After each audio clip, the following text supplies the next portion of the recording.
Hello बच्चों, आप लोग कैसे हैं। तो पहला पार्ट आप लोगों ने कल देखा था, दूसरा पार्ट आज देखिए। प्रश्न नंबर 2 तक हो गया था। तीसरे नंबर से आज शुरुआत करते हैं हम लोग। क्वेश्चन नंबर तीसरा नंबर क्या कर रहा है, निम्नलिखित स्तंभों को मिलाकर सही जोड़े बनाइए, यानी आप लोगों को मिलान करना है। तो देखिए, का नंबर में है सूती कपड़ा, खा है मलोका, गा है पिरान्या और घा है रेशम कीट। 4 नंबर है काजीरंगा, इसको मिलाना है। तो सूती कपड़ा जो है वो वाराणसी में पाया जाता है। मलोका, ढालू छतों को कहा जाता है मलोका।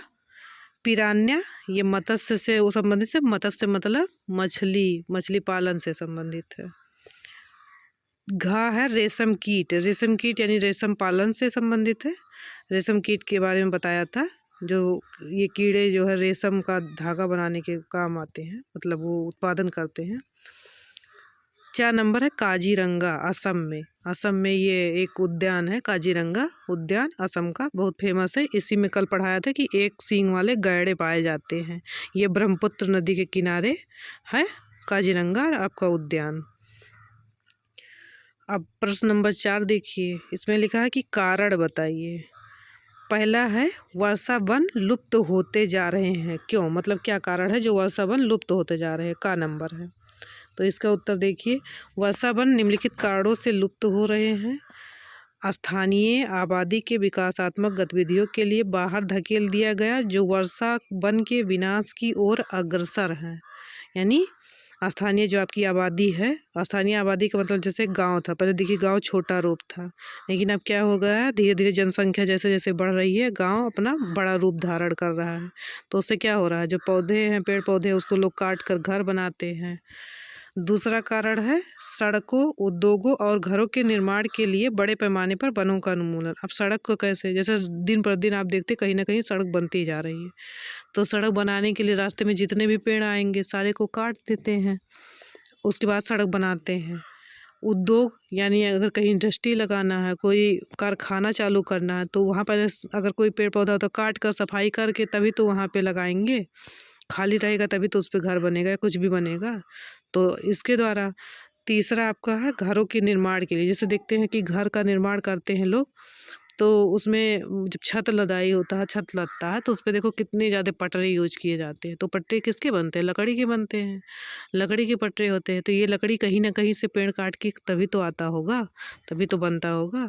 तो इसलिए घर निर्माण में, यानी इन तीनों चीज़ों में वनों का उन्मूलन, और भी कई कारण है, लेकिन ये मुख्य 3 कारण इसमें दिखाया गया है। तीसरा नंबर है आर्थिक लाभ बढ़ाने के लिए वनों से लकड़ी प्राप्त करना। आर्थिक लाभ यानी जैसे पेड़ पौधा लगा दिया गया, हमें उससे आर्थिक लाभ, यानी आर्थिक मतलब पैसा होता है, आर्थिक के हिसाब से पैसा। जैसे सब लोग कीमती कीमती लकड़ियाँ लगाते हैं, जैसे उसका हो गया चंदन का बड़े पैमाने पर बिक्री करते हैं, चोरी भी करते हैं। एक मूवी था, बना था, उसमें देखे ही थे आप लोग कि कैसे चंदन की लकड़ी चुराई जाती है। तो ये सब कीमती लकड़ियाँ मानी जाती हैं, बड़े पैमाने पर इसकी कटाई होती है। तो आर्थिक लाभ के लिए भी अपने पेड़ की कटाई करते हैं लोग। उसके बाद खा नंबर का क्वेश्चन है कि गंगा ब्रह्मपुत्र के मैदान में धान की कृषि कैसे होती है, मतलब कैसे की जाती है। कारण बताना है कि गंगा और ब्रह्मपुत्र के मैदान में धान की जो है खेती कैसे होती है, या क्या कारण है। पहली बात ये जान लीजिए कि धान की खेती हमेशा जहाँ पानी होगा, पानी की उपलब्धता होती है, वहीं पर होगा। बिना पानी के धान की खेती खाली सिंचाई करके नहीं उत्पन्न की जा सकती, वहाँ वर्षा जल भी होना ज़रूरी होता है। वर्षा जल यानी जो बारिश के मौसम में होता है। देखिए हम लोग के यहाँ क्या होता है कि धान की खेती वर्षा के दिनों में ही की जाती है, जब बारिश का समय होता है। जब नहीं होता तब गेहूँ की खेती की जाती है। तो वैसे पहला कारण तो यही है। अब देखिए, गंगा ब्रह्मपुत्र के मैदानों में धान की कृषि होती है क्योंकि धान को पर्याप्त पानी की आवश्यकता होती है। इस क्षेत्र में वर्षा अधिक मात्रा में होती है तथा नदियों का घना जंजाल है, जो धान की फसल के लिए पानी की आवश्यकता को पूरा करने में मदद करता है। यानी गंगा ब्रह्मपुत्र का जो मैदान है काफ़ी बहुत विशाल है, बड़ा है, तो इसमें पर्याप्त मात्रा में पानी होता है, तो इसलिए यहाँ धान की खेती करते हैं।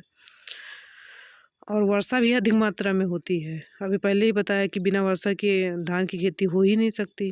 तथा नदियों का भी घना जंजाल, नदी के द्वारा सिंचाई का काम आ जाता है। जहाँ नदियाँ होती है आसपास के खेत, उसी से सब लोग सिंचाई कर लेते हैं। तो ये कारण है। अब प्रश्न नंबर 5वां देखिए, मानचित्र। ये मानचित्र पर आपको दिखाना है, मानचित्र पे बनाना है, हम अभी आपको दिखा देंगे।